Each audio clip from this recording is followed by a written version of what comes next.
Good. So I just want to talk a lot of things with you because your resume is like, and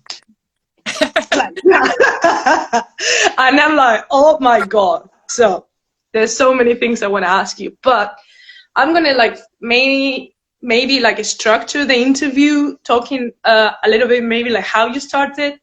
Like you already told me, but it's nice to hear again. Your origins as a dancer, how you started, like where you're from, then when you moved to LA, how was it? Like just from your dancer experience and especially talking as a locker, how was that journey? Then we're gonna go towards like the industry, your professional work for movies, your appearance in TV shows, also being part of different crews that are really successful. And to end, maybe going towards your perspective as a female locker, as a dancer, because in your resume, I really love your like final message, that what you want, you know, as a woman, as like what impact you want to make. And so we're gonna just end in maybe discussing that bit of your resume, like what. Okay. Whoa, okay, I'm excited. Let's start then with your journey as a locker, as a dancer, where you're from, how you started. Bring it all on. Come on, I'm ready. Of this. So I'm from the South. I'm from Texas.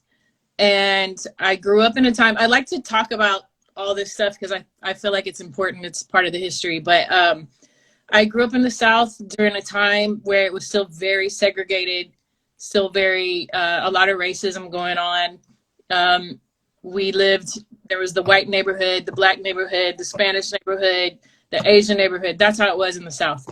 And so for me, I had never been really exposed to African-American culture, to hip hop, to street dance, to soul movements, nothing like that.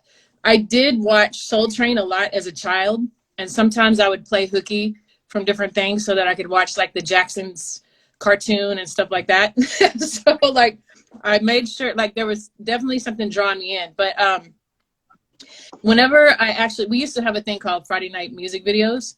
We didn't have MTV. My parents wouldn't let us have cable. So we just had Friday night music videos. And so I watched that. So when I saw Shannon let the music play, I believe that was the very first music video I saw. And there was like one solo dancer just killing it. And for me, I had never seen this type of dance before. So it's like the breath of life came into me, this like passion and excitement, just like, what is that? You know, like, I have to have that. I have to figure out what that is. It was so amazing. So, but you know, growing up where I was growing up, I didn't have access to any of that. So all I could do was wait for every Friday when Friday night music videos came on to try to grab a little bit of that street dance or whatever that was that I was seeing. And then Michael Jackson, you know, started putting in all his music videos, and I was a huge Michael Jackson fan. So it was like, we didn't have YouTube. We didn't have any of these resources. So you would grab what you could grab, suck it all in as much as possible. And then when VHS came out, the VCRs, we would throw a VHS in and try to grab that part of the music video so that we could practice to it. That's how it was in Texas, because we weren't in the center of these places. We weren't in New York. We weren't in Los Angeles, you know. So the cool thing is we had a teen club that started when I was about 12, I believe. And that's where I feel like a lot of my training came into play, was in actual real ciphers in party scenes, because I think it was from the time I was like 12 till I was 18. that club was open. So everybody from Dallas and different parts of the Metroplex would come to this little teen club that happened to be 2 blocks from my house. And we would practice, and there was the DJ booth, and there was like mirrors around the DJ booth. And all of us who didn't care about socializing but just wanted to dance, we would either be around that mirror or we'd be in the back of the club teaching each other how to do stuff. So that's honestly how it began for me. Also, too, I always felt like this little awkward redheaded kid. So I got made fun of a lot. I really did. I got teased for my hair, teased for my white skin. So I was like, always felt very awkward. And so when I found that I was coordinated and that I could dance, it became this like source of confidence for me. So I was like, okay, you can make fun of me, you can talk about me, but you can't take this away, you know? And so for me, it started to bridge the gap in my life in race relations. Like I started to connect with different cultures and different people outside of my neighborhood. And it was extremely important for the foundation of who I am, you know, who I am, how I. And also you say that your dad was not happy, but you go into this place, right? Yeah, they let me go to the teen club, but I had somehow gotten a hold of a cardboard box. And so I would use the cardboard box, put it in my front lawn and practice backspins because that's a whole nother story. I met these 2 guys. I was in a crew. I was the only girl. Somehow I took the bus all the way to the inner city by myself at 10 years old to train. My mom doesn't remember it. I don't know how I got away with it. But I have no idea how I did that. I only did it once. But so whatever they would start to teach me, I would try to do on that front lawn in the cardboard box. And because of the racism and the fear, my dad took that cardboard box and threw it out. I lost you for a sec. If you froze for a few seconds, you said that you didn't know, like, how did you go there? And then I think you started to talk something about the cardboard. Yeah. Yeah, I'm not really sure how I pulled that off as like a 10 or 11-year-old to like jump on a bus and go down there and train, but I did. But no, so I would just like, it's really honestly like to grab any bits of street dance. It was like I was a cotton ball, just trying to soak it all up, you know, on these little bits and pieces that I could get. So yeah, my dad realized that this cardboard box was a symbol of me mixing interracially, and that, you know, I'm from the South. It was still racist. So he threw it away. He threw it away, and it didn't stop me. I was actually really devastated because I was like trying to learn how to spin on my back. So I had no smooth surfaces, you know, so I was devastated by that because I was only 10 or 11. So it was really hard to come across a hard cardboard box. So anyways, that's just a little bit of the history. So I just continued through all the different eras of street dance, you know, party dancing. And it was all just natural passion and love. And then when the big budget music videos came out, you had Janet Jackson and Michael Jackson and anyone else who did that. We would just try to capture everything on VHS, play it over and over and practice it just like people do on YouTube now, you know, but that was our little way. And then I'd seen Locking specifically on What's Happening, which is a TV show we had out here. And I'm sure I had seen it maybe a little bit on Soul Train, but I wasn't at the place where I recognized it.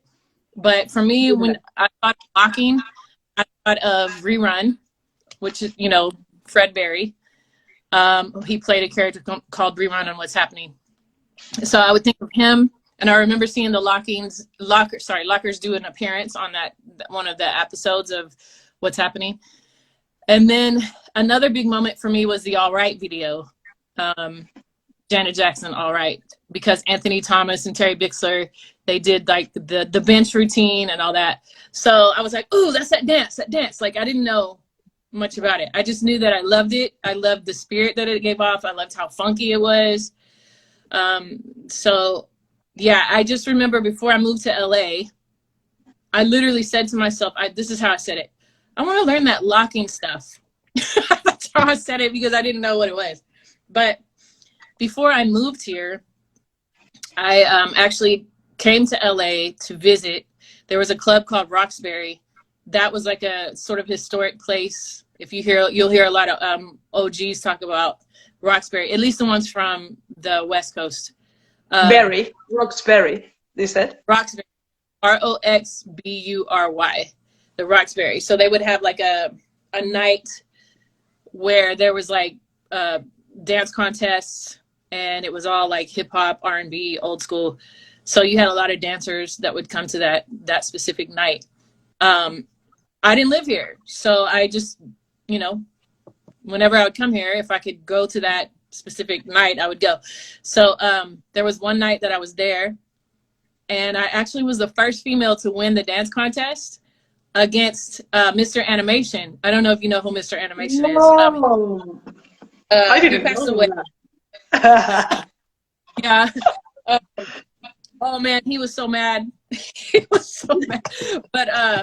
But yeah, so I don't know if that was the same night, but I was dancing in a cypher, and these two old guys ran up to me, super animated. I'm gonna pause you there because I know the rest of the story. I'm gonna translate after that. Okay. So we keep the people there.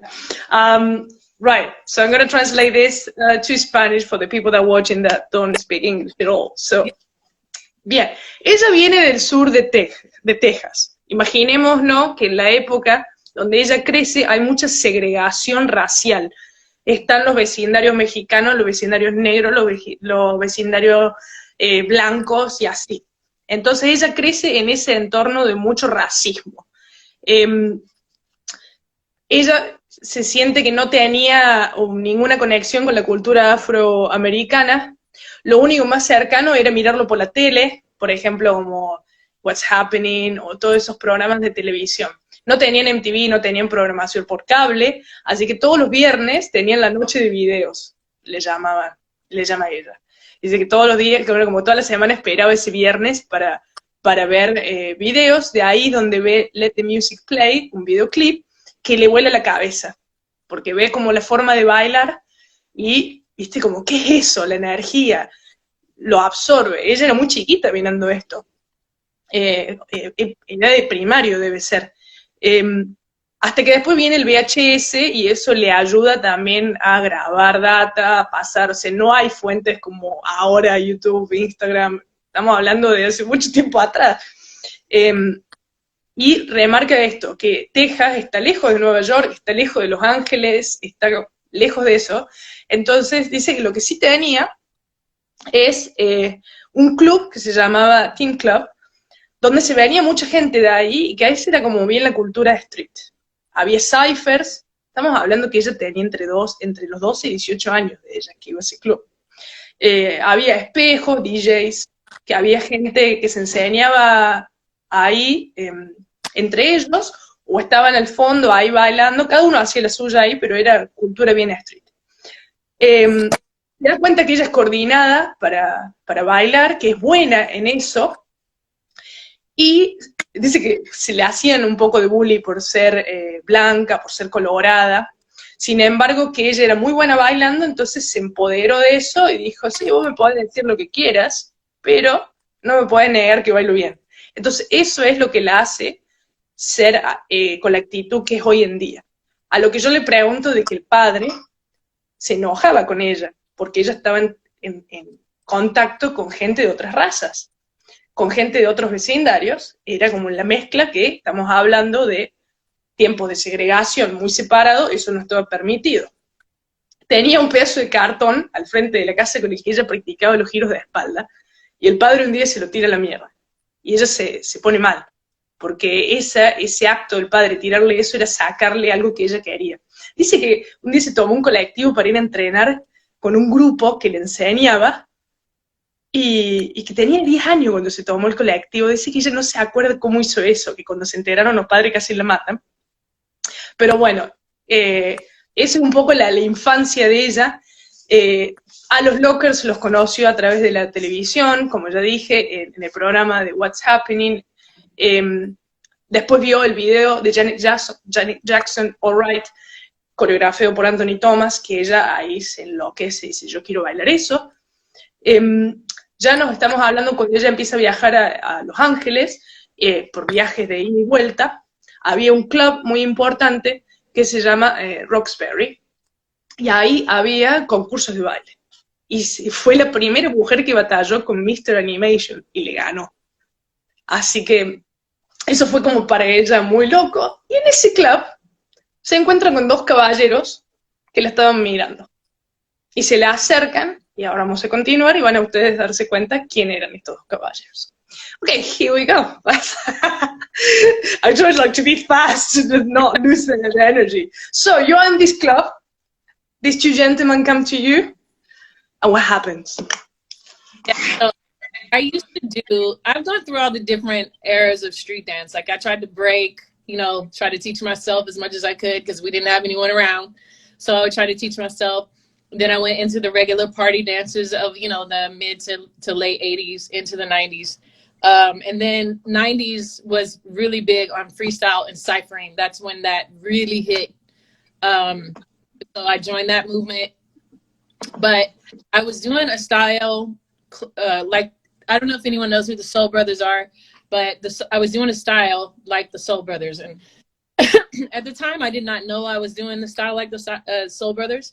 And that's because I was from Texas. And some kids that were in LA brought that style back to Texas. They pushed me in the cypher and like, oh, okay.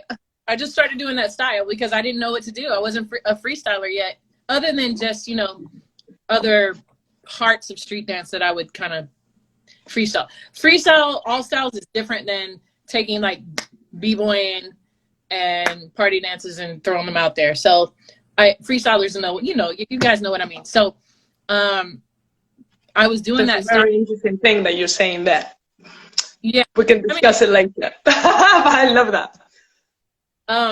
So I was dancing in the cypher doing that Soul Brother style. I had no idea that Craig E was really close to the Lockers. Craig E is one of the Soul Brothers, founding members of the Soul Brothers. And so I was in there doing that style. Two older cats ran up to me because, mind you, I'm like about 22 at the time, somewhere around there, 22, 21. No, it was not 21. It was like 22, 23. And they ran up to me and they were like, you could do our dance, you know, really excited and very charismatic. And I was kind of taken back, you know, and I did not have a clue who they were. And they gave me their card. And Don was, it was Don and Greg Campbell, you know, Don Campbell, Greg Campbell Jr. Sorry, I'm like talking so fast and I'm like tripping over myself. No, that's fine. That's fine. I'm loving it. Yeah. I had no idea who they were, and some of the other kids pulled me aside and they're like, do you know who that is? And I was like, no. They were like, no, that's the creator of locking. And I was like, wow. And it to me, it felt like fate. It felt divine because I had already said that I wanted to learn how to lock. So card and said, whenever you're back in LA, give us a call. And Don at the time had a movie that he was working on, and he told me he wanted me to play the role of Tony Basil in the movie. So I was like, I don't even know if I knew who Tony Basil was at that point because I was so young. So of course I learned all of this once I finally moved to Los Angeles. You realize there's a lot you don't know especially when you start getting around all the OGs. So I moved, I'll just jump across. I ended up moving to Los Angeles in 97. So I contacted Greg on the card, still had the same phone number, but unfortunately, this was a point where him and Don were no longer speaking. So something had happened between, I believe it was 95 and 97. I think it was 95 when I was at Roxbury.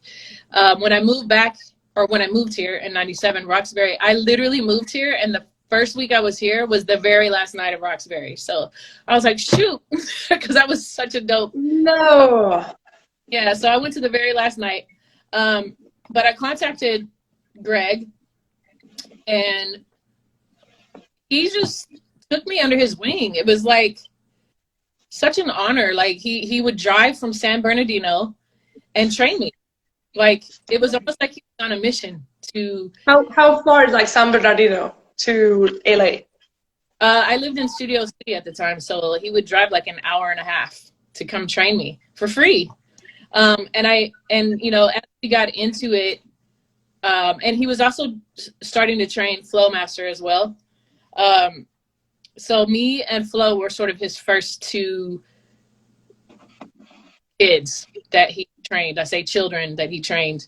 And, you know, he was so passionate about it. And he would say, I just don't want the dance to be lost.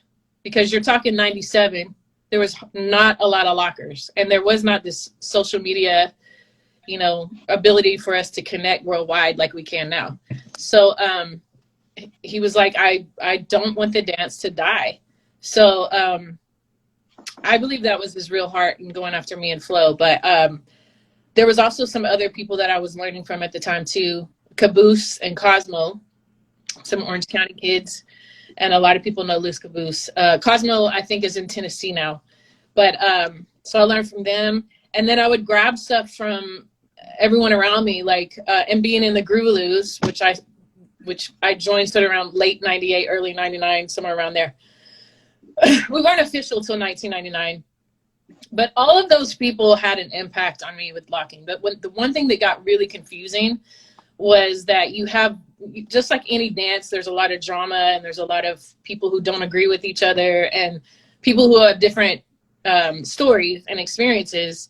When you're new and you're coming in and you're young, you will get a lot of people saying, don't learn from this person, learn from this person. This person is wrong. This person is right. This, you know, and for me, it got confusing because I felt like there was a lot of politics involved. So it got confusing for me for a while. And so I just was like, look, Greg was there in the beginning. Greg was Don's right-hand man. So I have to kind of focus, like tunnel vision, and choose who I want to look like. Who do I want to look like when I'm locking? And for me, at the time, it was Greg. I wanted to look like Greg. Greg's a powerhouse. Greg was there. Greg helped in the process. So I was like, I want to look like Greg. I just kind of focused on Greg and what he was giving me. But throughout the years, obviously, my style has changed through life experience and learning more things. And even my teaching style has changed quite a bit. But I used to just sit and drill people on technique for hours and hours. Like, I would just have you doing this for like 25 hours, you know, because that's how I was trained sometimes too. And I also too, like Flowmaster, he invested in me a lot too and taught me a lot of things in the process of him also learning a lot of things, because he's such a great trainer and such a great teacher. And he would make me put wrist weights on and just do wrist rolls and time step, pacing, whatever you want to call it, flicks over and over and over and over. And then when you take those off, your arms feel like they're flying. So it's such a good, take that, people. If you're not doing that right now, go ahead and start doing that, because it will help you. It'll help you a lot. It makes your arms stronger. Yeah, it was a good, I feel like I'm stepping on my own words. Sorry. No, yeah. You're doing great. Do you want me to translate that? Yeah. No, it's fine. Like I'm following your history and I got my notes here. So, and then you can drink and chill out. How are we doing, people? Are you enjoying it? I see some comments like Trouble Lock from Texas is here. Keegan. Some people like saying hello. Chaz. Gente de Argentina, si hay, digan hola, manden. ¿Cómo venimos? Ahí se conecta gente. Bien, ella se considera autodidacta. Ella dice en los 90, todo el freestyle, el ciphering, ella aprende, hola Vector, aprende un poco de todo en eso. Ella dice que tiene un gran estilo, como ella aprende inspirada en los Soul Brothers, pero ella que no sabía en ese momento qué era el estilo Soul Brothers. Dice, de nuevo, vengo de Texas, no hay nada de eso. Y dice que alguien lo debe haber llevado a Texas, lo aprendió, y así fue. Habla de esto del freestyle, de que ella solamente hacía freestyle sin la necesidad de estar haciendo un estilo en particular. Ella playaba, ella tenía un poco de de bases en todo, y cuando se expresaba, eso salía. Cuando ella más o menos tiene 22, 23 años, va a Los Ángeles, a este club, se le acercan estos dos caballeros y le dicen, así re emocionados, vos podés hacer nuestra danza. Y ella se queda como, así. Le dan una tarjeta y le dice, cuando quieras entrena con nosotros. Ella no tenía idea en ese momento quiénes eran ellos, era Don Campbell y Greg Campbell Locke Jr. Bien, dice que hasta Don en ese momento la invita a ella para participar de una película que él estaba haciendo para que ella haga el rol de Tony Bassett. Y ella ni siquiera sabía quién Tony Bassett era, ¿me entiendes? Porque ella no sabía de todo esto. El Facu Sistema. A lo que ella se vuelve a Texas y ya para el 95, 97, ella se va a vivir a Los Ángeles, lo cual todavía tenía la tarjetita que le habían dado. Se comunica, seguían teniendo el mismo número. Para ese entonces es cuando Don Campbell estaba separado de Greg. Entonces el que le contesta es Greg a ella. Y justo da la casualidad que ella va de nuevo al club ese que estábamos hablando, ¿cómo se llamaba? El Roxbury, y era la última noche del club. Y Greg se ofrece a enseñarle a ella, por gratis. Manejaba 1 hora y media el tipo, de San Bernardino a la zona de ella, para entrenarla. Al mismo tiempo que la entrena a ella, lo entrena a Flo Máster, otro bailarín resato. Son como los dos que los tiene bajo las alas. Ella se convierte en la primera alumna mujer de Greg Campbell Locke Jr. Aprende un montón de él. A su vez también aparejada en ese tiempo entrenando junto con Luz Cabuz, Cosmo, que son ahí de Orange County, cerca de Los Ángeles, por decirle más o menos unas 2 horas de Los Ángeles, esa zona. Grandes figuras del Locker, esto que lo estoy mencionando. Y en ese tiempo, ella me dice que había mucha política en la danza. Entonces podía llegar a escuchar comentarios como de que, che, con este no entrenes, con este sí. Se hartó de escuchar eso, ella se enfocó y dijo, ¿cómo quiero verme yo como Locker? Y se parejaba más a lo que ella veía en Greg. Y yo dije, bueno, a mí me gusta verme así, entonces yo voy a darle pelota a Greg. Y se fue con Greg y nada. Dice que aprendió muchísimo de él, absorbió todo, básicamente, pero a su vez, también con el tiempo, cambió ella. Ella se analiza ahora y dice, yo con el tiempo cambié también. La forma hasta incluso de enseñar. Antes a lo mejor te tenía 1 hora y media, entrenando drills, 1 hora y media. A su vez que cuenta que Flo Master la ayudaba y se ponían pesas, muñequeras, para hacer pacing, o keep the time, y nada, dice que después te la saca las pesas y ¡wow! Sobalboa. Bueno, eso estamos contando y ahora vamos a seguir más seguramente para la actualidad. Good. Good. Thank you for the people that are being patient, the English speakers. Thank you. Cool. So, we are where we are at. I lost the track now. Like, you decided to follow Greg, and then you said that with the time you changed a little bit your style. Yeah, because I realized, you know, when you only have access to one, okay, let's put it this way. The person who invested in me the most was Greg. And then other people invested in me as well. Like Caboose, Cosmo. I train with Richie sometimes and Gemini from Locking for Life. Whenever he was over for like B-Boy Summit and different things like that, we would practice. So out of respect, out of lack of experience, not being exposed to many people's experiences or version of, I was like, invested in me. I wanted to know everything that he knew. You know, I was his student and his sort of blocking child, you know? So that meant a lot to me, and I wanted to make sure that I was honoring Greg. And so before I started to teach, I actually asked him for permission first. I was like, I don't want to do, because people started asking me to teach. I'm not going to teach without, you know, a cosign or approval from Greg, you know. So when I went to Greg and asked him, is it okay? Do I have permission to start teaching? He told me, he said, yes, as long as you teach exactly what I taught you. And so I took that, to me, that was sort of a burden, because it was like, okay, I have to make sure I'm honoring my teacher, you know? And also too, who was I? How would I know anything other than what I'm being taught, you know? So I came to realize later is that some of Greg's, a lot of the things that he would call, like say muscle man, you hear people say muscle man, that actually was just a teaching tool. It was not that he was renaming the step.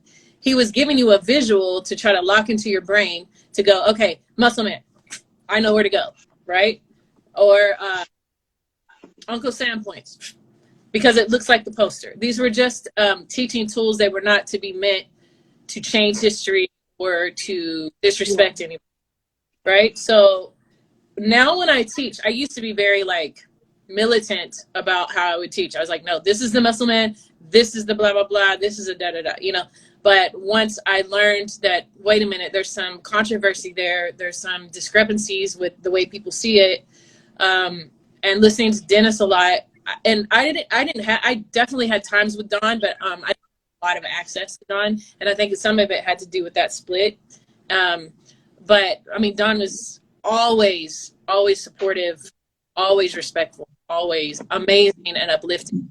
And my times with Greg as well, I actually never knew what their split was about, and to this day I don't even have full details, but I think it has something to do with the teaching aspect, but I don't know fully, because Greg never went there. Greg was always the source is Don, the creator is Don. It always came back to honoring Don. So, but as I grew older and learned more and listened to more experiences from other people, I changed my teaching style to now understand that it's not called the muscle man, it's not called the Uncle Sam points, it's not called this, it's not called that. These were teaching tools so that you would have a visual and it would be easier for you to connect, to organize what you're learning. So I learned that, and so that's how I teach now. So that's what I mean by how my teaching style has changed. But also too, because I took locking so serious because it was so important to me, I would teach technique and foundation over and over and over and over, because it's like, to me, it's like learning tap dancing for the first time. If you get in a room and you just learn a bunch of choreography, but you don't learn the foundation, you don't understand anything about it, how are you going to do it. But over time, I start to realize my audiences, meaning who the students are and why they're there and what they really want to get out of it. So I try to be more discerning and wise about how to approach locking with these specific people, because you can't go to some kid that's not interested in locking and then grill wrist rolls and locks and up locks and over and over and over and over, because they're going to get bored and they're not going to appreciate what they're learning. So sometimes I will introduce the dance before I introduce the foundation, just so they earn a respect for the dance and realize it's funky, it's fun, it's not as easy as it looks. And then I go back and teach foundation. And then when I have serious lockers who appreciate discipline and reiterating things and understand that drilling is very important, then we'll go there. So but in the beginning, I was like a drill sergeant. Here's what you do. I don't know. But I've learned that doesn't always work with every student. So yeah, that's how it's changed for me. That's amazing. Great. So I'm going to translate that to Spanish. I love that. I like everything what you say. It's like, boom. Really nice for me to like hearing from you these things. Yeah. Bien. Ella habla de lo que fue la experiencia de aprender con Greg. No sé si se me escucha bien. Cualquier cosa tírame un comentario si se me corta o si hay algo, porque tengo como un delay. I don't know if you can hear me properly. there's like a echo. I don't know, but I'm all right, right? I hear you okay. Okay. Sounds, yeah. Brilliant. Bien, entonces ella se tomó tanto la responsabilidad de aprender con Greg y todo, gracias gente, que cuando ella decide enseñar le pidió permiso a Greg para poder enseñar y él le dijo que sí, siempre y cuando que ella hiciera lo que él le enseñó. Ella se lo tomó como un honor en vez de como una restricción o algo de eso, porque dice, qué más puedo enseñar si todo lo aprendí de vos? Ahora, ella con el tiempo se da cuenta de la controversia que hay, ¿no? ¿Por qué? Porque todo el tema de la nomenclatura del muscle man, del angle point, todo eso, ella entendió que lo que Greg estaba haciendo era darle una herramienta visual al alumno o a la alumna para entender el concepto del paso. Él no estuvo intentando cambiar la historia de los pasos, él solamente daba herramientas visuales para el alumno o la alumna de darse cuenta, es así como un hombre musculoso, por decirte así. Dice ella que no sabe cuál habrá sido el motivo, el verdadero motivo por el cual Greg se separa de Don. Cree ella que puede ser por el tema de la enseñanza, nunca lo supo, vaya a saber si se sabrá eso. Pero Greg siempre honraba a Don. Siempre le daba crédito, nunca se quiso adueñar del estilo, nunca se quiso adueñar de los pasos, ella vio que Greg siempre le daba crédito a Don. Ahora ella le cambia con el tiempo su forma de enseñar, entiende ciertas otras cosas y habla de cómo ella entiende a la audiencia a la cual le está enseñando. Depende de tu grupo. ¿Por qué? Dice que hay veces con ciertos grupos ella prefiere entrar con la danza primero y después con los fundamentos. ¿Por qué? Porque así yo te muestro de qué se trata, toda la energía, lo divertido, toda esa parte, y después te enseño los fundamentos, ¿sí? Porque con algunos grupos eso funciona mejor. ¿Por qué? Porque si con ese grupo que va a funcionar de esa forma, yo lo atosigo con fundamentos 3 horas, foundations 1 hora haciendo un paso, se van a hartar, no van a volver. Y otros grupos necesitarán más eso. Entonces es cuestión de entender la audiencia, entender tu grupo y cómo lo vas a encarar. Ella lo trabaja de esa forma.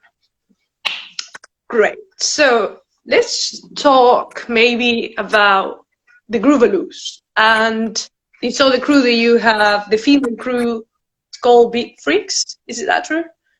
Yeah. Cool. It's all female crew. Yeah. Maybe let's talk first about the Groovaloos, I would say. Okay. How that started, how we came together. Well, there's Bradley Rapier, or Bradley Shoes Rapier. He is from Canada, and so he's one of the first street dancers from Canada. I believe it's Calgary. Is that right, babe? Calgary? I don't know. I think he's from Calgary. But he is like one of the first originals in that area. And so some of the OGs would actually come up to Canada and dance with him. So he was in LA, and gosh, I can tell this story. Okay, well, we all booked this job for Skechers, the shoe company. And it was me, Flo, Wicket, Po One, Remind, Teresa Espinosa, Allison Fault, like a bunch of different people. And we booked this job, and around that time, Bradley here I go. Bradley created a group, him, his wife, Skyla and Allison. So they had entered the street dance competition. I think they won it. And then when we did this job, Bradley was sort of in charge of the group. We were all the street dancers in that particular performance. And it sort of just naturally formed. And we became the Groovaloos. So we did the Skechers show, and then after that we did a dance day that happens yearly. And so we did one of the first live performances for that, and it just kind of came together. And then Groovaloos we would have what's called groove night. And so we would meet once a week and just train. Like we would train each other. You have house dancing on one side, you have popping on one side, you have locking on one side, you have freestyle on one side, and we just jump around and learn from each other. It was amazing. The energy was always awesome.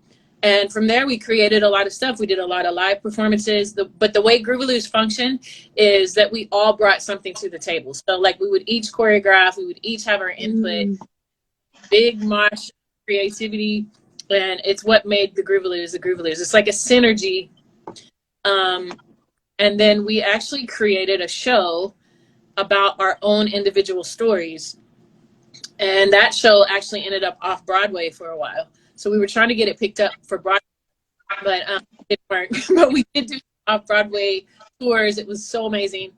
And the show is awesome. I wish it could be revamped at some point. But so what was the name of that show? It's called Groovaloo, Get in the Circle. So it's about life. Yeah, it's about life and how you have to freestyle through life and all the things that hit you in life and all of our individual stories and how it brought us together. It's a really cool show. But then Beat Freaks, a lot of us were already friends. A lot of us were Groovaloos, but not all of us were Groovaloos. And we all had common female energy. And that was also very organic because we were already friends and we were like, man, there needs to be like a strong representation for a female crew. Like there's not a lot of those. And so we kind of started it more so just to have fun. It was like, let's create the Beat Freaks. And all of a sudden it sort of took on a life of its own before we had done anything. And I think it's because we each had made our own mark in the scene. And then to have us all together was sort of a really great thing, you know, to have all this powerful female energy coming together. So we created that, and then we were asked to do season 1 and season 2 of America's Best Dance Crew, but we weren't sure about it. We weren't sure about the authenticity of the show. We weren't sure about the judges. We just weren't sure. We weren't ready.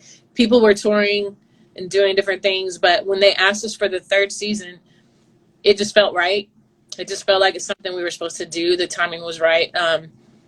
And when we see the impact that we made, we realized that the impact we made was more for young women, because women were so exploited on, you know, MTV, and to have a group of women actually care about the foundation's integrity of dance, street dances and different genres within street dance, and then to keep our clothes on and not, you know what I mean? Like, I feel like it was important for MTV women to see that. We would get a lot of messages from parents and grandparents, and they would say, you know what, you just taught my daughter that she doesn't have to take her clothes off to get attention or to be accepted or to get approval. So for me, even if it was just affecting a small handful of women that way, that's the best thing I could walk away from on MTV, is just that, you know, women are powerful and strong. We are not sexuality. Of course we can celebrate that side, but you know what I mean? Like that's just, we need to break free from that. So, and not be exploited in that way. So that was important to me. That's great. I'm gonna translate that. That's really lovely. And we're gonna be talking about that aspect of being a female, being a woman. But Streetscape. Yeah. It was Bradley's group. It was called Streetscape. That was Miss Braca, my homie. She posted up Streetscape. That's the name of Bradley's crew in Canada. Great. They were his Canada. So, gonna translate that to Spanish. Le pregunto de esos dos grupos que tiene. Ella es parte de dos grupos muy importantes. Uno es de Groovaloos y otro es Beat Freaks, que es un grupo, el segundo que nombre, es todo de mujeres. Con el primero que nombre le pregunto cómo empieza todo. El director de este grupo es de Canadá, el nombre ya lo dijo, Bradley, el nombre del creador. Dice que estaban haciendo, habían diferentes bailarines que habían sido buqueados para un show, para un comercial de Skechers, que es una marca de zapatillas de allá, de Estados Unidos, que Bradley estaba encargado de hacer todo eso, del show, y digamos, los que estaban en ese show, fueron, como muchos de ellos, pasaron a formar parte de los Groovalus, la compañía fundada por Bradley. Dice que fue como que todo fue muy orgánico, como se juntaron, y que tenían todo, una vez a la semana, esto que se llama Groove Night, las noches de groove, donde entrenaban juntos y juntas. Lo que distingue a Groovalus, dice ella, es que todos aportan algo a la mesa. Todos enseñan algo, hay una sinergia en el grupo, cada uno tiene algo para enseñar en el grupo. Dice que pusieron un show que lo quisieron presentar a Broadway, no llegaron hasta Broadway, pero llegaron hasta Off-Broadway, y que ese show habla de, todos contaban su historia en ese show, y que fue muy lindo, ella se emociona, dice, ojalá lo pudiéramos volver a hacer, se llama Get on the Circle, métete en el círculo, sería el nombre en español. Y bueno, eso fue muy, muy lindo, digamos, esa experiencia. Ellos participaron en muchos programas de televisión. Did you participate in American Got Talent with Groovalus? Or what was that? Or no, So You Think You Can Dance? Was it? Yeah, with Groovalus we did So You Think You Can Dance. We did Dancing with the Stars. The ones that I did not appear on was America's Got Talent, and I think it was the Jimmy Fallon show, and that's because I was off doing Beat Freak stuff because we had just come off of America's Got Talent. Good. Bien, esos son los shows que Groovalus participó, y estos dos últimos que nombro, ella no estuvo presente en el grupo porque estaba con su otro grupo de Big Freaks. Bien, hablando de este grupo, Beat Freaks, es un grupo de mujeres, son todas amigas. Empezó todo como por diversión, en realidad, y por demostrar poder femenino, por demostrar un grupo de street dance enteramente de mujeres con fundamentos sólidos, con estilo, eso, empoderándose. Dice que le ofrecen ir a la temporada 1 y después temporada 2 de este programa de televisión que se llama La Mejor Danza el mejor grupo de baile de América, sería el nombre en español, American Best Dance Crew. Dice que la primera 1 y 2 como que no le veía mucho al programa, no le tenía mucha confianza. Cuando ya se le ofrecen para la temporada 3, ahí como que dijo, bueno, se sentía bien, participaron. De hecho, logran el tercer puesto en esa temporada. Dice que para recalcar, lo importante fue el impacto que crearon en las mujeres jóvenes.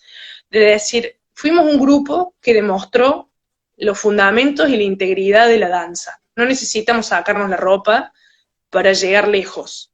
Y eso, en una época de MTV y de todo eso allá en Estados Unidos, fue muy fuerte ese mensaje. Incluso recibieron mensajes de la gente diciendo, oh, le enseñaste a mi hija que este es el valor de la danza, que no hace falta exponerse de esa forma para llegar lejos.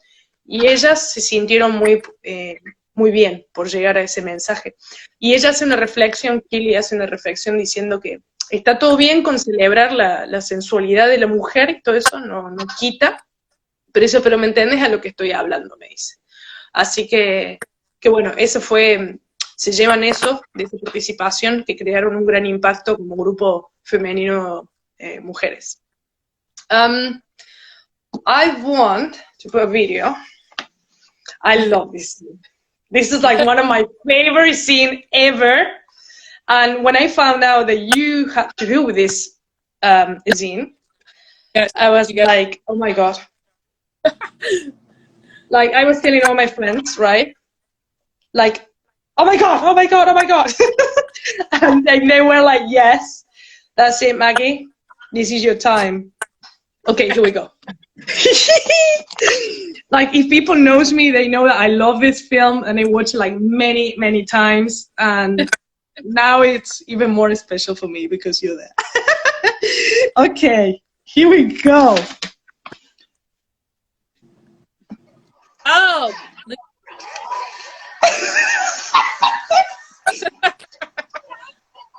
funny.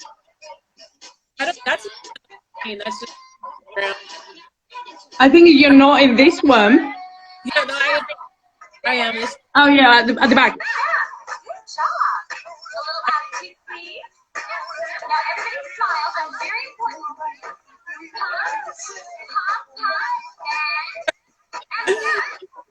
Oh my god, so she's saying here, what is it? That Tony Basil choreographed this. Yes, yep.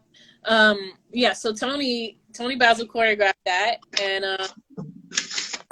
it was just an eclectic group of people, and we even had I think we had like a little locking section, but we had a breaking section too. So Tabitha from Nappy Tabs was in that too, and they cut that whole scene. But that was so fun. That was such a fun experience. Reese Witherspoon is like the sweetest person on the planet, and that lady Jennifer, the nail technician, the lady who plays the nail technician. I don't remember her last name. Her first name's Jennifer, but she's freaking hilarious. Like watching. Oh my gosh, I love her. Obviously, watch her do her scene over and over, and every time. Yeah. I'm hating to interrupt, but we got like 20 seconds left. I'm gonna end this live. I'm gonna start a new one, and then I invite you. Okay, here we go. We do this again. Woo! Okay, now we're back. Thank you everybody for staying watching us. We're talking about Legally Blonde right now, and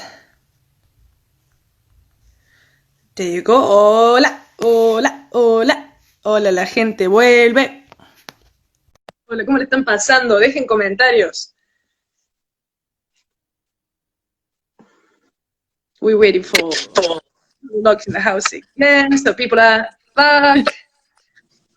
I love it because people were like thinking that we were gonna talk about You Got Served, and I just went for Legally Blonde. Oh, Maggie, I see your eyes. I can only see your nose and your mouth. Is it? Yes, better. I'm like, Okay. Do you see me properly? yes. Is all good? Yes. Nice. Yeah, no.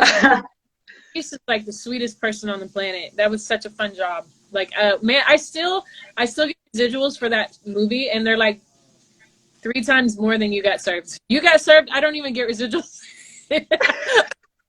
anymore. That's over. They might be like. So that was the only time you met Tony Basil, or you met her before at that time?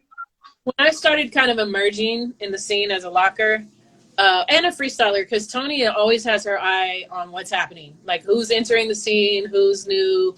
And she has like private sessions at her house. She has a garage studio. And so I don't know if Greg told her about me or if she just started seeing me. I'm not sure. But once, we just started connecting, I would go to her house here and there and train. Not many times, but I did. Tony was always very supportive. Very, very supportive. We don't talk as much now, but she was always very, very supportive. So, yeah, I think I answered the question. But yeah, she choreographed it.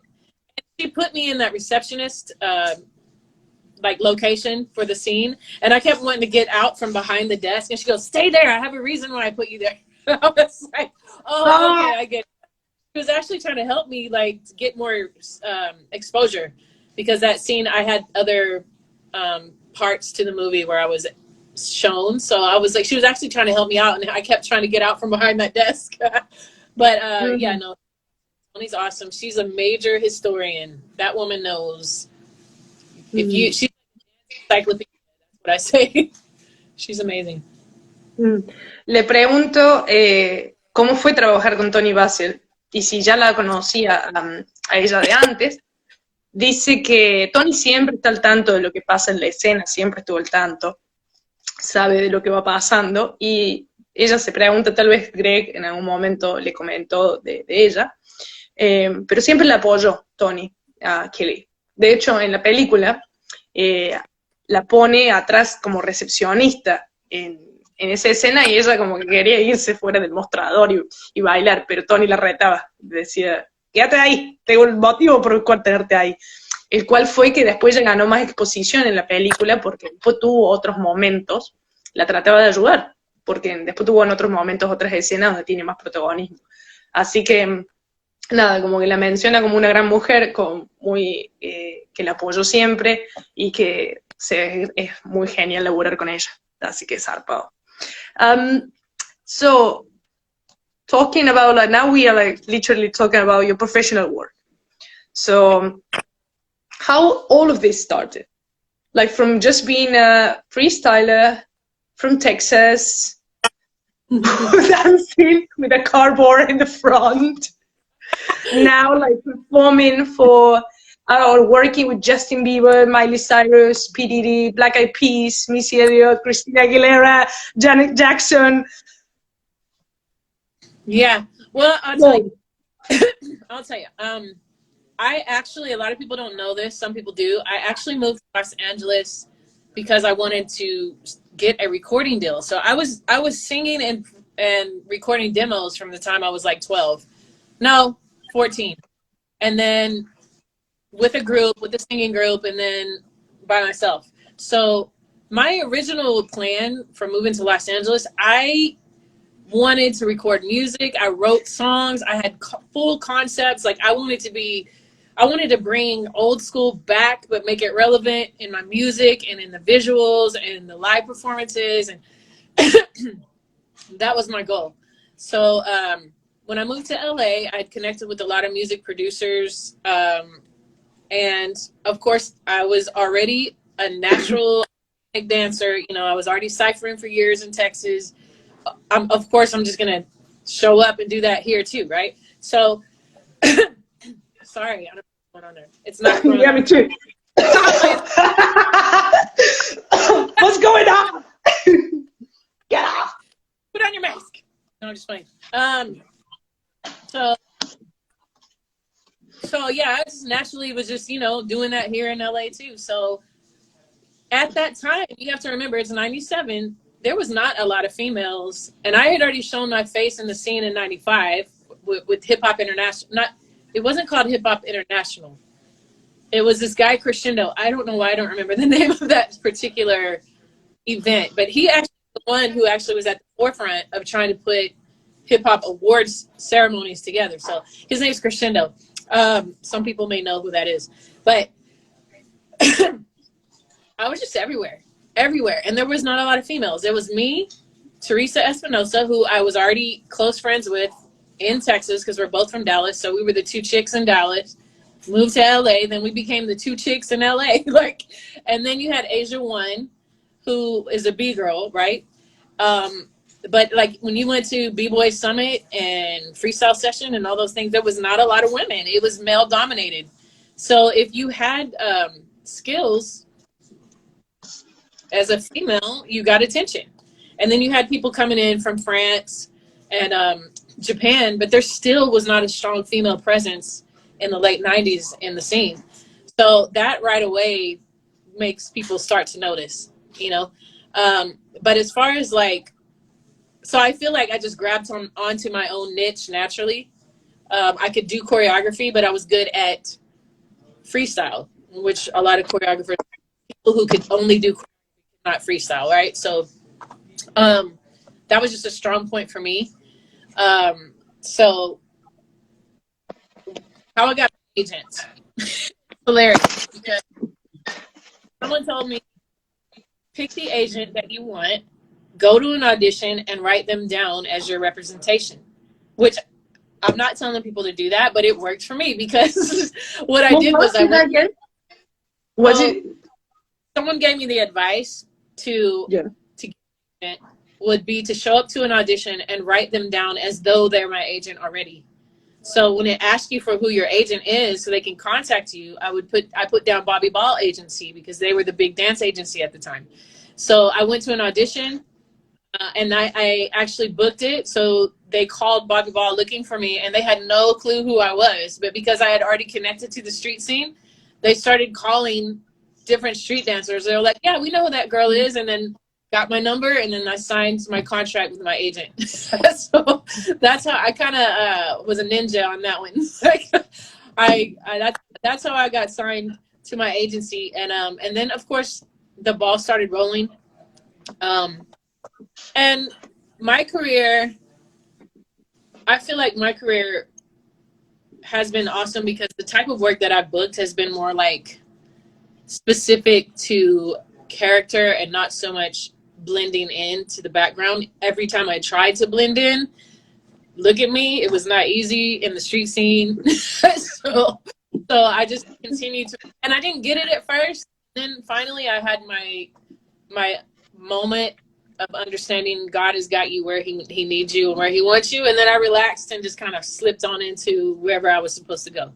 So that's kind of what's happened with me career-wise. I've been blessed to be surrounded by the Groovaloos and the Beat Freaks, who are amazing talent. And it's an honor to be able to dance next to all those people as well, who have had some really major accomplishments.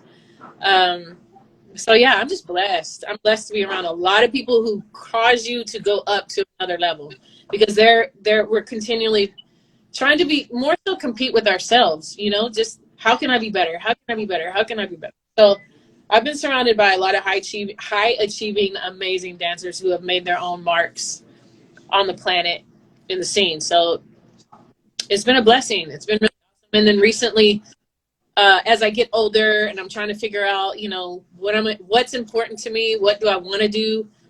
Quality is really important to me. I don't want to ever be exploited as a woman. Again, I bring that up because that's important to me. I have 2 daughters. So whatever I do, I want it to inspire people, bring people up a notch and not knock them down. But I feel like I'm headed more into the character world. Like, I don't know if you saw the little clip that I posted. The skit came out that I did. It's going to be released on Saturday for Nickelodeon, all that show, all that. So I did this. What's that? How do you call it? The dinner lady? You call it? Diner lady. How do you say it? Lunch lady. So lunch lady. There you go. The whole scene is going to be really funny, but that kind of stuff is so fun to me. Like, I want to do there's a group called Groundlings, which is an improv, an actors workshop here.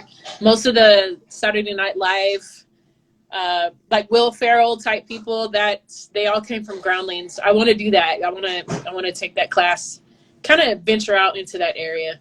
See what happens. And now that we're talking about Will Ferrell, you know, like I grew up with icons for me, like Jim Carrey, like Will Ferrell, Jack Black, you know, like really strong gestures, things like, you know, I'm like this too. But I haven't seen many women doing this kind of acting, because we talk already, like I have some experience in acting too. And I love comedy. And then I found me like being really natural, you know, like, like this. But I haven't seen many female roles like Ace Ventura, especially during the 90s. They were all like male roles, yeah, in these kind of characters. So do you think this is a thing that we know, I don't know, we don't consume much of women doing this kind of role, or the industry doesn't want to have females doing this kind of character? What do you think? Well, I feel like there are a lot more women now. So bad because I don't remember people's names, actors' names. The blonde girl who's always making fun of herself, I forgot her name. Someone might know it. They can type it in. She's always making fun of herself, and she just had some kids. But she's doing pretty well in that genre. There's not, you know, if you look at Hollywood as a whole, it's very male-dominated, period. Yeah. It's very, you know, Caucasian male-dominated. You know, it just is, and it has been for years. And hopefully that, I mean, of course it's changing over time, and hopefully it will continue to change. I just think that's... like I have the 2 women came to my mind. Like I watch The Nanny, the TV show, this American TV show from the 90s, right? Nobody here in the UK knows about The Nanny. I grew up with that TV show, love it. She was really discriminated because of her voice, Fran Drescher. nobody liked to hire her because she was really like, so she produced that. She like produced that TV show. She was like, you know, I'm gonna make it happen.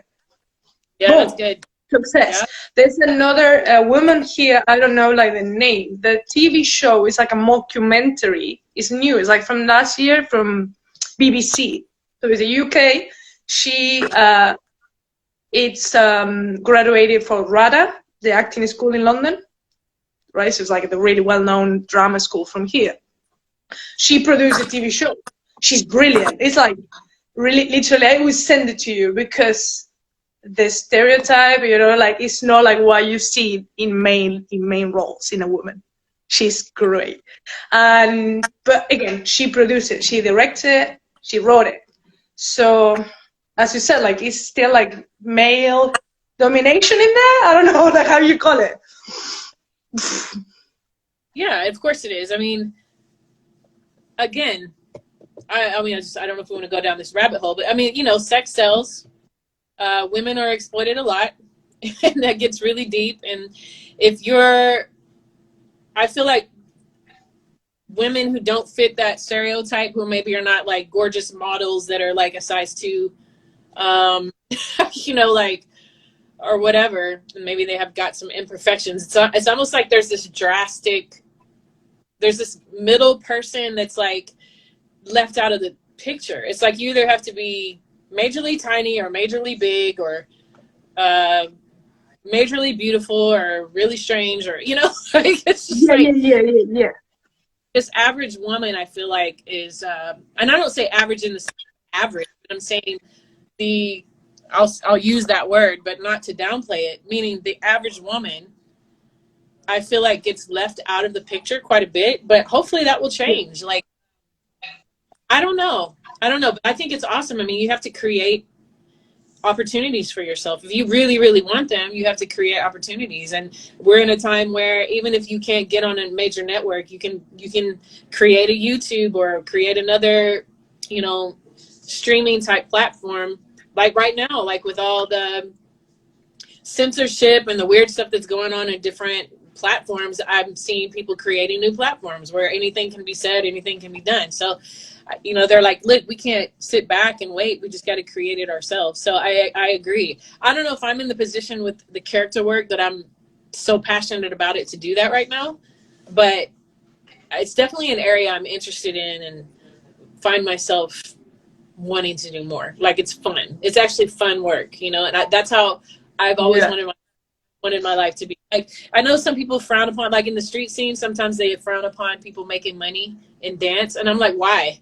Like, you have an opportunity to do what you love, to support your family doing it, and to impact people. So on a greater level. I mean, of course, we want to impact everyone around us, even if it's in a cipher that has 2 people, you know, but if you're given a larger platform, why not jump on it? I mean, there's nothing wrong with that, you know. You know, when it comes to movies and like You Got Served or like Stomp the Yard or even Breaking 1 and 2, like if you hear all those guys' stories, like a lot of those stories are watered down. It's not how dance really is. Like it just doesn't. We don't live life like that. Like when You Got Served, there's never been dance team battles. Like, but after You Got Served came out, it actually created this whole, I feel like was a huge part of this whole like dance team competition and battles, because it was almost like it helped push that. I don't know if you noticed that connection, but I noticed that connection because I was like, we don't battle like this for real. We don't do choreography and create routines and then go into cipher. We just freestyle, you know, like 5, 6, 7, 8, let's go. Movies have so much power, you know, they have so much influence on the planet. So it created this whole other, and there's nothing wrong with it, you know, like then, you know, grab onto that and do something amazing with it. As long as you're happy and healthy and able to help people, keep doing it, you know? So it's just I'm just gonna like summarize maybe this when we were talking in Spanish for the people that are still there, hopefully, because there's my friend just drop a comment and say like, I'm not getting it. So it's like, okay, don't panic. Bien, le pregunto como un poco de su carrera profesional, porque de una chica en Texas, aislada de todo, con un pedazo de cartón para practicar cuando era chica, cómo llega a trabajar con semejantes artistas, con los que ya nombré, entre ellos como Missy Elliott, Christina Aguilera, Janet Jackson, Miley Cyrus, todos los Black Eyed Peas, Justin Bieber. Ella dice que lo que muchos no saben es que cuando ella se va a Los Ángeles era para trabajar su carrera como cantante, que quería firmar contratos con discográficas, con productores, estaba más enfocada en eso, que obviamente ya tenía su experiencia como bailarina, entonces también lo mostró a eso, no era que lo dejó de lado, también era, sumaba, digamos. Y en ese tiempo, dice, en el 97, 95, no había muchas mujeres haciendo lo que ella hacía. Entonces, si eras buena en lo que hacías, ibas a sobresalir. Se me nombró a 2 chicas más. Y claro, las llamaban de todos lados por lo que hacían, la calidad de lo que hacían. Y bueno, cuenta un poco anécdotas cuando iba a las audiciones, le preguntaban quién es tu agente, y alguien le había dicho un consejo como, bueno, pon el nombre de un agente muy bueno, total que se van a dar cuenta. La llaman, o sea, queda para el trabajo, llaman a ese agente que ella pone en el currículo, y obviamente cuando llama dice, no la tenemos en los registros. Pero como era ella reconocida en el medio del baile, digamos, se corría la bola y le llegaron a encontrar. Igual ella dice, fui media ninja con lo que hice ahí, no lo recomendaría para hacer, pero bueno, vieron esas cosas que uno hace. Dice que ella tiene una personalidad que se distingue, y dice, mírame, soy así, dice, me distingo, soy un personaje. Ahí salta todo este tema que estuvimos reflexionando, porque ella agradece también a sus grupos, tanto el de la crew femenina como los Grúbalus. Ella les agradece por el enriquecimiento que tuvo como profesional, de estar rodeada siempre de gente que le empuja para ser mejor, para preocuparse por la calidad. Ella se siente que es una bendición estar rodeada de gente así. Cuando hablamos del personaje, nos ponemos a reflexionar del tema de la industria, que es una industria de Hollywood, de las películas muy machista, sobre todo por el tipo como de personaje que ella es. Y yo le digo que yo soy muy parecida, o sea, crecimos, o por ahí elegimos tipo de personajes como Will Ferrell, Jim Carrey, que yo le hago la pregunta, ¿vos creés que en el palo las mujeres no entramos mucho, no tenemos mucho trabajo en ese rubro, porque no se nos elige? Y le pongo el ejemplo de la niñera, el programa de televisión de Estados Unidos, con otro programa de acá de Reino Unido, que se llama Este País, que las mujeres de esos 2 programas solas se montaron ese programa, se produjeron el guión y se pusieron como protagonistas, porque si estamos esperando que nos vayan a contratar en ese palo, en ese rubro, es muy difícil. Y ella habla de esto de si o no sos muy, muy linda, o muy, muy diferente, muy excéntrica, esa línea media es complicado que te elijan, porque se quedan ahí. Entonces, bueno, nos pusimos a reflexionar mucho de ese tema de la industria, y bueno, y que sigue habiendo machismo en eso, y que ella reflexiona a, si hay algo que hay que cambiar, empecé cambiándolo vos. No esperes a que alguien más lo cambie. Algo falta, anda y hacelo. ¿Me entendés? Ese es el consejo. Por eso, bueno, también yo nombraba a estas 2 mujeres que se pusieron el lomo de decir, me voy a producir mi propia película, me voy a producir mi propio show, porque yo quiero actuar esto, y lo hago. No, obviamente no es. Gracias, Darlita. Brazil is in the house. Gracias, gente, el aguante. Thank you for the people that are patience, both sides, because I just like, it's hard for me interrupting you, kind of like, paragraph translation. To say, do you want to and then you repeat the sentence, or I don't know, however you want to do it, I'm totally fine. No, I'm saying that I prefer the way that we are doing it already. I let you talk. I let you to create the atmosphere for people, obviously, that understand, to feel what you say. And then when we are come like close to one idea, then I translate that with trying to pick up the same energy, because for me, there's a flow that needs to go, You have a good memory. And then I'm like just enjoying it too much, and yeah, I just like crazy. But we've been here for a while, so I just want to ask people if they have any questions. They're all maybe for everything they hear, they want to ask any specific thing. So feel free, or just drop a comment. This is your moment. Si tienen una pregunta que quieren hacer, un comentario, vayan por ello en este momento, porque nos estamos acercando al final. So, in the meantime, what are you doing right now? In the meantime, you could say some. What? I'm here. You listen? Yeah. Good. Oh yeah, I kicked out for a second. Yeah. So right now.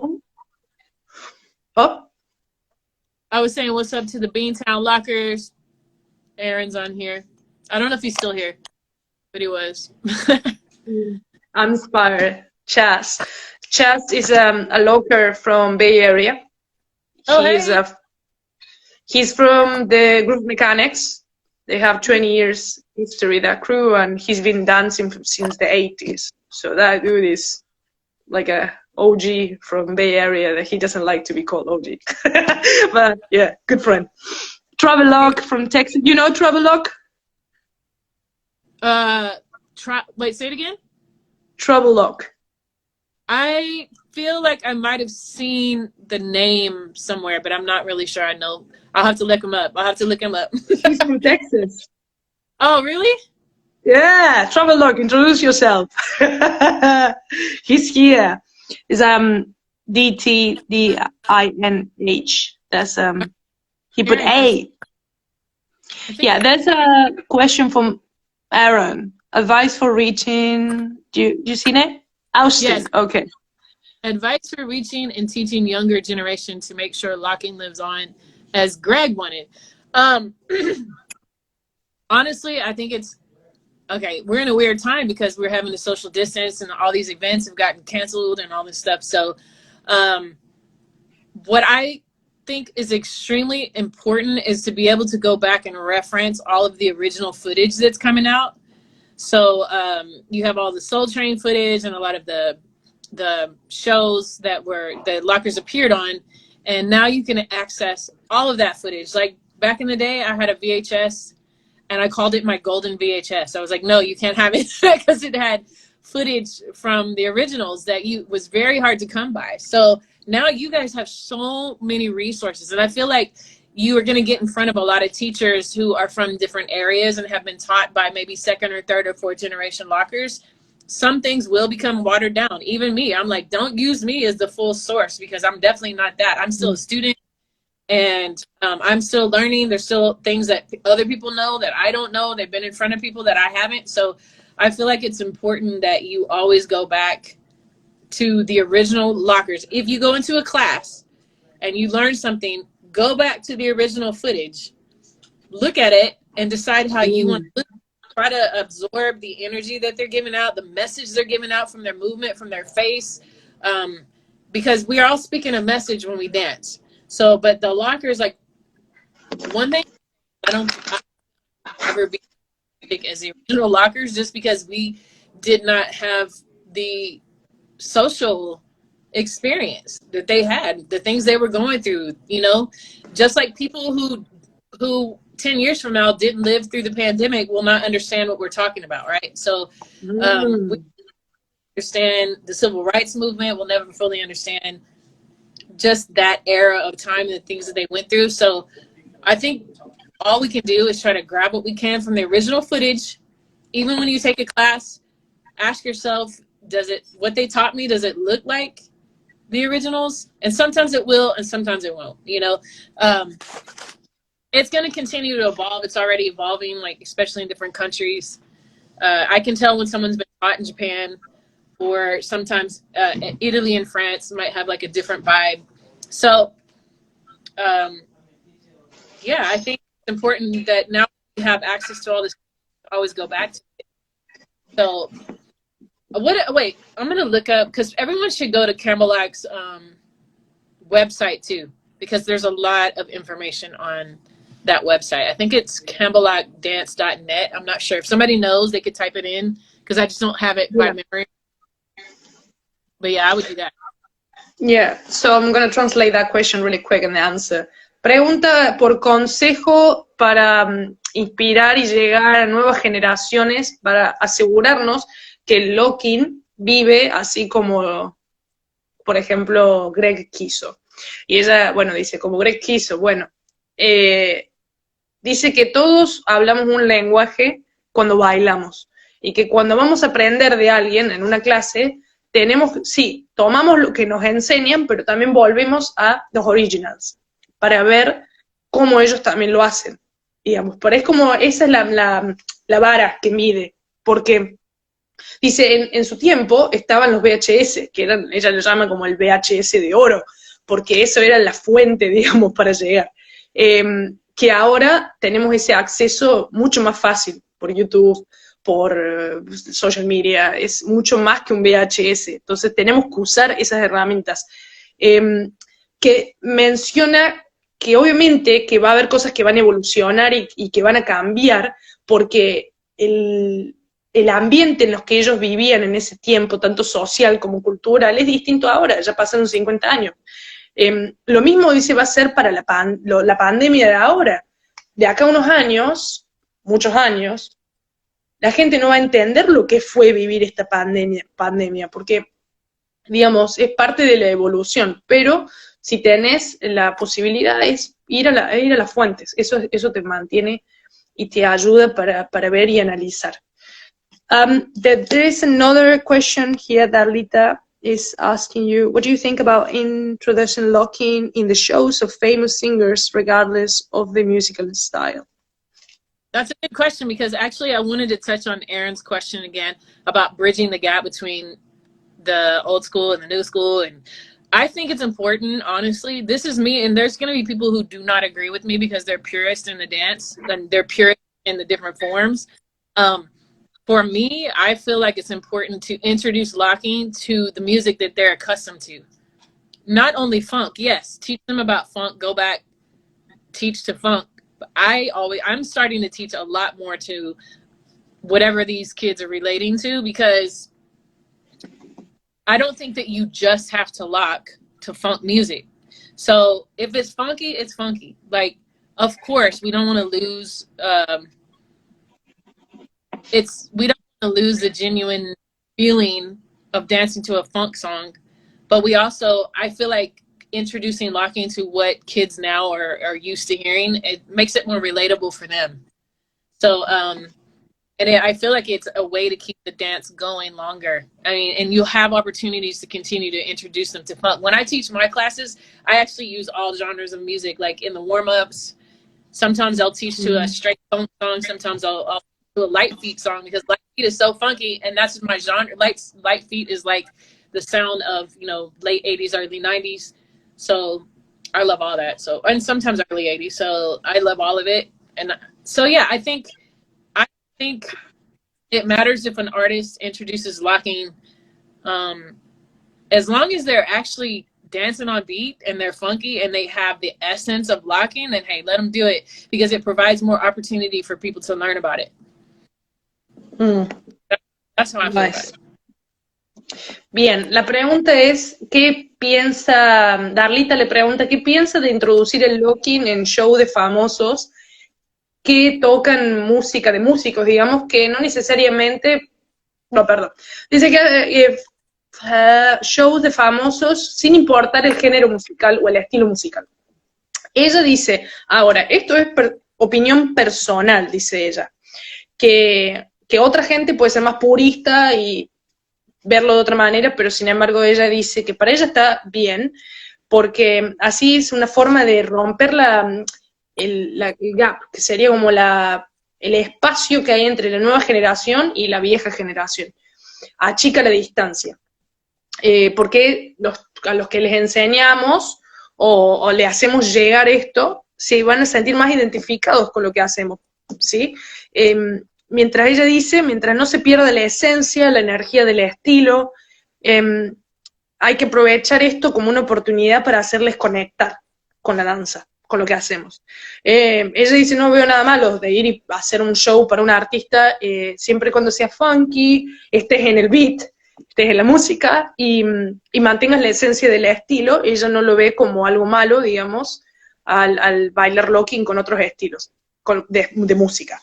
De hecho, ella usa, por ejemplo, para las entradas en calor, otros tipos de música, no necesariamente funky, y así practica, digamos, bailar con otros géneros musicales y lo ve como algo enriquecedor. Okay. Sorry about Greg.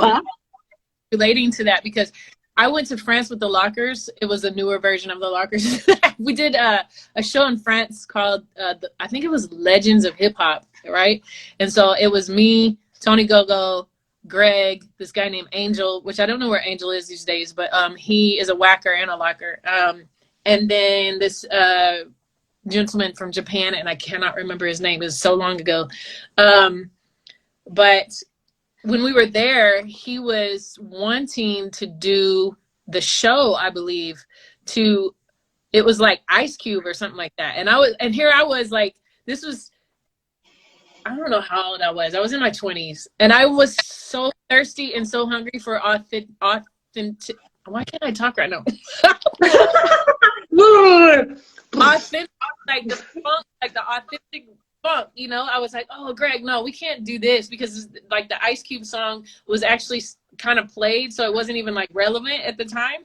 So I remember, because he was like, you know what, I'm really sick of dancing to funk, and I'm tired of wearing the socks and the outfit. Like at that time, he was tired of it, so he wanted to kind of move forward, but the music itself was not even like up to date. So I remember he and I having this little debate over it, but he ended up going back to original funk. But you know, I think when you've been doing something for so long, you want to start innovating and getting out of this like cycle, you know. And it's not that you can't always go back to it and keep that going, but you know, it's going to progress and it's going to evolve regardless, especially now that Dawn is gone and Greg is gone, and just those of us who got to be in their presence and got to learn from them, we do have a responsibility to continue on as much sincerity as we can, you know. But you know, with time things start to change, but I'm hoping that people will respect the foundation and integrity and go after it. Like, you have that footage, if it doesn't feel right, it's probably not, you know. So that's how I feel about it. I want to ask you, like, go back in time, in that moment when you walk inside the club and you were dancing and these two gentlemen came to you. Well, how was it? Like, how was did you see them dance that night? Did you dance with them, with Dawn and Greg that night? Well, I see Kevin's asking a question. Kaisar, LA. You know what, Kevin, I don't really know. I don't remember his name. It was so long ago, and we only met in France. So he wasn't in LA when we were practicing. So we kind of learned it in our separate places and then came to France. So we didn't even really get to talk that much. So I'm actually not sure, but you're probably right. But I'm like, you're probably right. I don't know. So with Dawn and Greg that night, you know what? I don't remember seeing them dance. I don't remember seeing that at all. All I remember was being in the cypher and them running up to me, connecting, and then everyone would be like, you don't know who that is? You don't know, you know? I was like, I felt so ashamed. I was like, but I was so glad and honored after I figured out who they were. But I don't remember them dancing that night. A lot of times they would show up to places and maybe jump in the circle here and there, but I did a show on, I was telling you, the Groovaloo show, that we wrote our own pieces to tell our own story. So locking was a big part of my story, and Greg did an appearance in one of my shows, and it was so amazing. So amazing. He did a solo and came in and finished the number up with us. It was so awesome. I mean, he was killing it up until the end. Like, he was still killing it. Such a strong locker. So powerful when he dances. Yeah. Just so you know, to hear that experience, because obviously I didn't meet Don Campbell, and I was hoping to meet him this year. If I don't know, like, Vegas Locking Camp will be still on because of the virus, but yeah. I was hoping to meet him and have we know what happened. And so the only thing for me is just asking the people that met him and trying to picture and feel it, you know. Well, one thing I will say, even having them next to us, it's hard. Even having them next to us, teaching us right in front of us, it's still hard to pick them up, pick up their passion, pick up their experience, because we, like I said, we didn't live when the dance was being created organically. We weren't in that natural organic energy, but we can do our best, right? But I will tell you, as a person who loves and respects Dawn, and a person who loves and respects Greg, I never once from their mouth to my ears, ever heard one negative thing from Dawn about Greg and Greg about Dawn. Never, never, never. And maybe other people had experiences like that, but never in my entire experience with either one of them did they talk behind each other's back to me. So every time I was with Greg, it was always Dawn, Dawn, Dawn, Dawn. It's like, pay respect to Dawn. Dawn's the creator. Dawn, Dawn. Like, there was that integrity there. At least in my personal experience with him. And as a young dancer coming into LA, being female, wanting to grab a hold of this dance, I felt like I dealt with a lot of hating. I'm just going to keep it real. There were some people hating on me. And some of them were OGs. And so I never understood why, because I respected them so much and I wanted it so bad. I couldn't understand, what did I do wrong? Like, what did I do, you know? And I'm sure a lot of people have had experiences like that. But with Greg, he was always, I would come to him and say, why did they say this about me? Why did they do that? Why did he say that? You know, and he'd always be like, do not dance for them.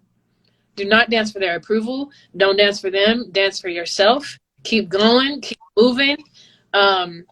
And what I've realized is like we talked about this when we got to know each other a little bit, is that my personal journey has been a rough one. Like, I have an autoimmune disease, and I started feeling the beginnings of the symptoms when I was about 25.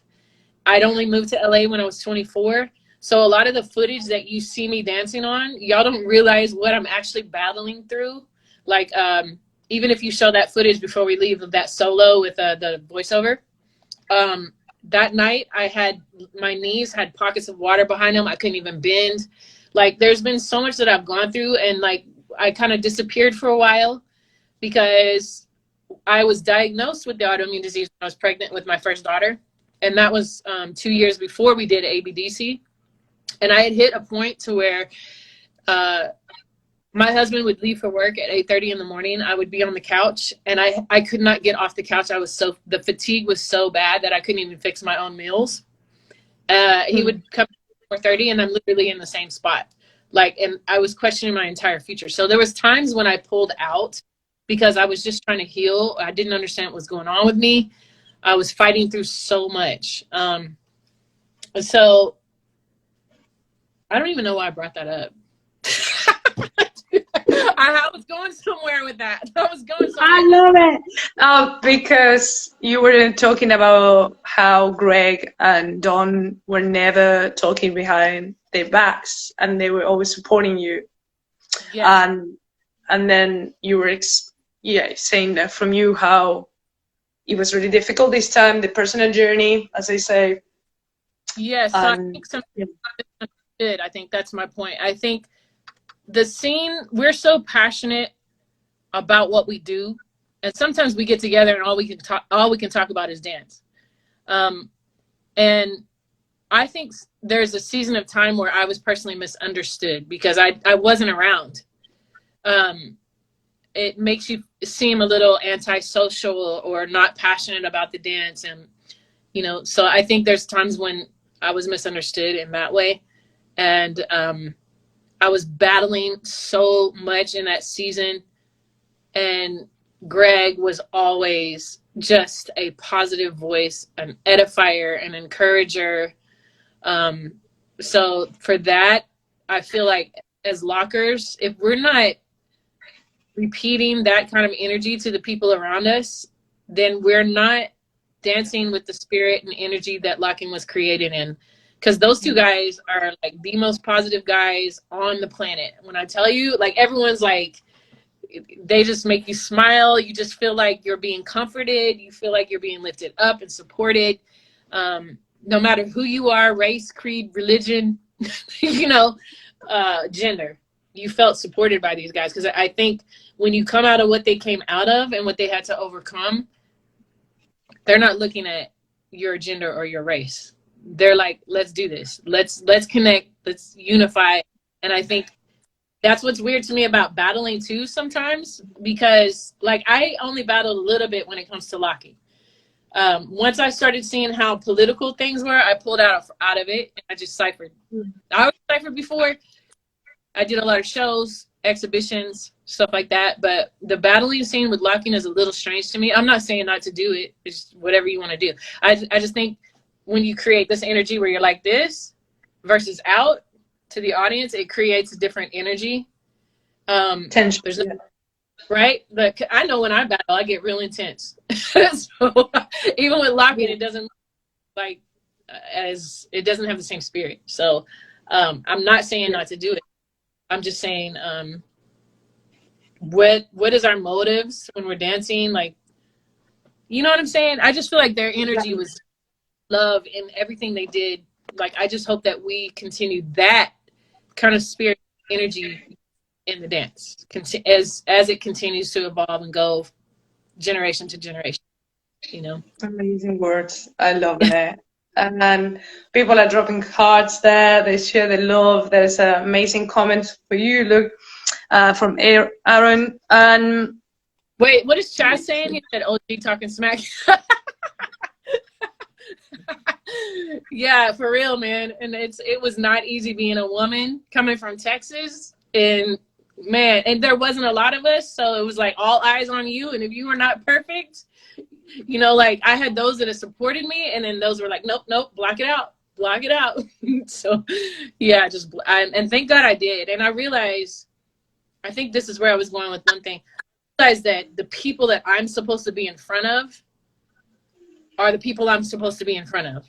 Like, does that make sense? Like, there are times when I wondered, I was like, where am I at in this whole picture of locking? Because I think there's a gap of people who just don't know my history or know who I am in that whole picture of history or where we're at. And as I pulled out, and that wasn't for any reason other than just not feeling well and not being able to even stand up at some points until I was diagnosed. So but that's not you said that you took that time for heal and being with yourself. And excuse my words, but fuck the rest of the world. You need to look after yourself and loving yourself when you're going through that. If someone else is like thinking in a different way, well, I'm sorry. I don't need to like explain what I'm going through. If you want, you explain, but if not, read whatever you want. Do you know what I'm saying? Yeah. Interesting journey. I mean, even just living in Hollywood, period, there's so much rejection, that you really have to go, you know what? Whoever you dance for yourself, but you dance for others as well. Yeah, so of course. whoever inspire around me is who I'm supposed to inspire. That I just have to be happy with that, period. I love it. We're gonna go close to the end. Just wanna thank you, for doing this. When I found your profile, it was because of, I think, Mikey Ice shared it, the clip that played in the beginning with Luz Caboose. I think it's like Flo and Luz Caboose in that clip. Is it? Yeah. It's Flo, Luz Caboose, and Cosmo. Yes. So, because I'm looking for more females, like from back in the time. So I was like, who is this woman? Like, I want to know her. So I just started following you, and then I happened to meet Suze, and then Suze is a friend of yours. So I was like, oh my God, yes! I need to know this woman. I was kind of afraid at the beginning because you project yourself like a really strong woman. So I was like, coming this girl from Argentina, like in the door, like, yeah. But you are absolutely generous and a lovely person, and you have a big heart. So I just want to thank you in front of all of these people. And for sharing this story. Yeah. Do you know Lock&Key though? Because Lock&Key is a big part of the scene too. If you don't know her, please have her on one day because she's important too. Yeah. She's France. Yeah. Hopefully I will invite her. Yeah. Like, please. So I just want to like let people know about the project that we're working together next month. Yes. So you're involved. So it's called Lock&Key, and it's just 5 classes that we are putting together, classes and Q&A sessions as well, with the aim of bringing the community together and really work in foundations and history, culture, really going deep in locking as a formation, not just, you know, a simple class, choreography class. It's more than this. So we got Keely, we got Keegan, we got Lilby, we got Lock&Key, and we got Suse. So all these amazing teachers working together, and we are hoping to reach everybody, like also Latin American community, because we're going to be translating to Spanish too. So we don't want anybody to be outside or like, you know, being left. So if you are interested, like Keely already shared information in her profile, also my profile is too.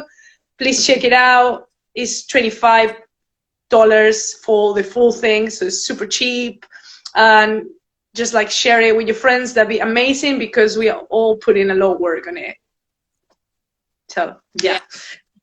Actually, boom. This remember you do it? But we can't talk about that. Oh my gosh, I can't wait for this. But we're not gonna say it. Is there a cap via Zoom?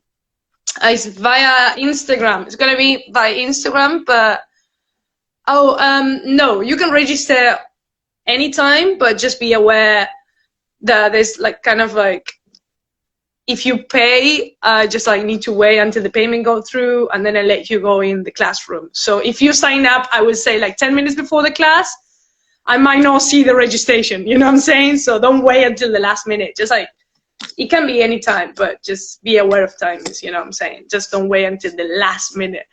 And what else? It's on Instagram, but it's going to be a private Instagram. So obviously the people that paid will have access to the platform. And yeah, all good. And also because it's on Instagram, the class remains for 24 hours. So it means if you want to redo the class for many times as you want, you do it. Or if you can't take the class at exactly hour, you do it another time. You know, so that's a good point of doing it on Instagram, because it keeps the video for 24 hours. So good. If you got any more questions, just like go to Lock&Key and you will see all the information in there. Righty then. I don't know if you want to say anything else about maybe how you feel about this project. No, I think it's awesome. I mean, like you were telling me that the Latin community hasn't had a lot of exposure to locking. So I feel like it's important. I think because of the lockdown and everything that we're all going through, I feel like this is a great opportunity, like you said, to gather people and unify people that wouldn't be able to be together. So it's important. It's important that we're getting together and we're passing on the information, especially to people who would not normally get it. So I think it's awesome. I thank you for doing that. I thank you for having me to get to tell a little bit about my story and get to pass on the good information about Dawn and Greg. And amazing. And yeah, if anyone has questions for me,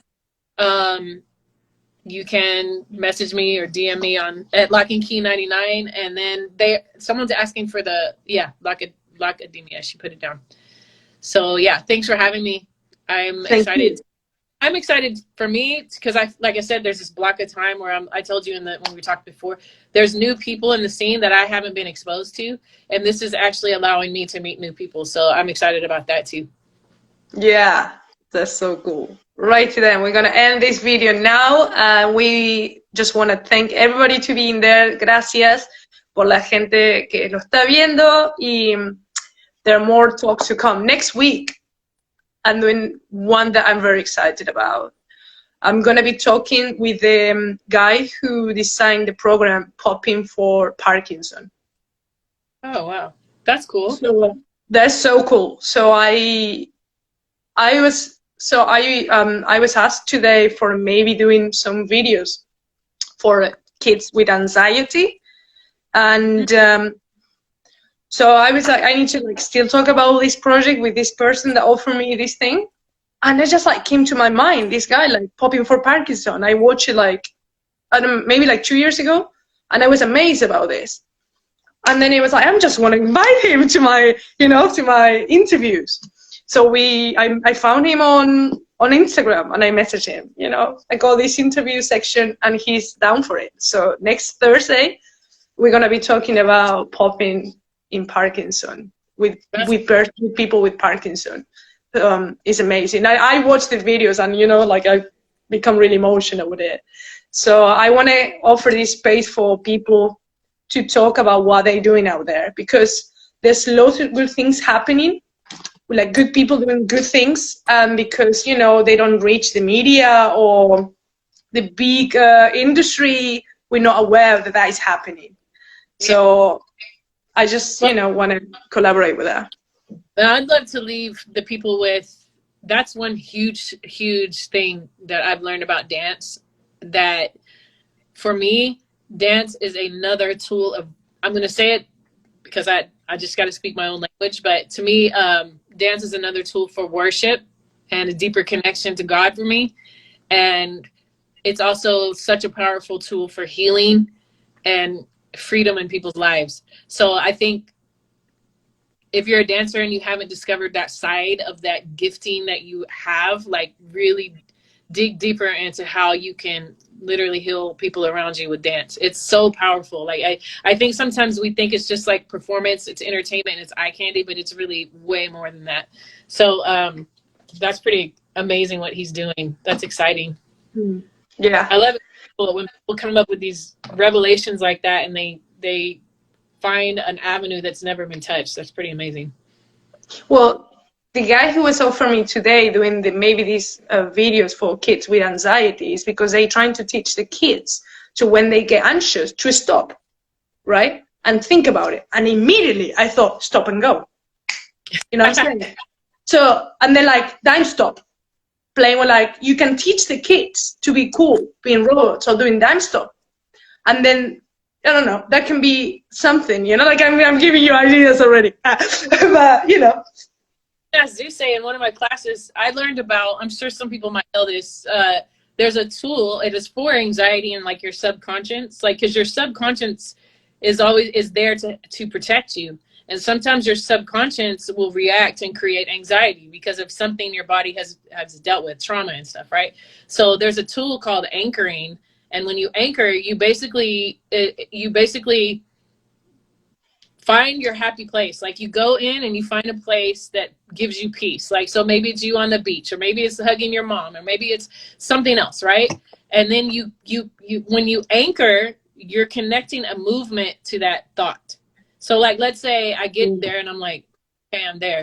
And then I create a movement to connect to that thought, right? So maybe I go like this, right? So I've anchored into that place to bring my body back into harmony. So I taught in my class actually that the lock, I wanted them to find their happy place and then lock, so that they actually anchor in to a positive place in their life with the lock. So it was like, it took the actual, just the lock to a cool. They're at that place that brings them back to healing and peace. I was like, I get chills when I think about it, because I'm like, yeah, me too. I go like, oh my God, yeah. So that's the same thing. There's so much power behind it, and there's so much science, spirituality, so much behind all of it. So it's I don't think to dig deeper, but I think that's what dance is really about. It just looks different for everyone, but there's power behind it. There's healing behind it. It's so good for us in so many ways. Yeah, exactly. And then again, this is I think we talked about this before, and then you know, the scene is big for everybody. So if you can contribute from your place and from what you're good at. If you're good connecting with people and teaching these things, go for it, you know? Because it's not like everybody needs to do this.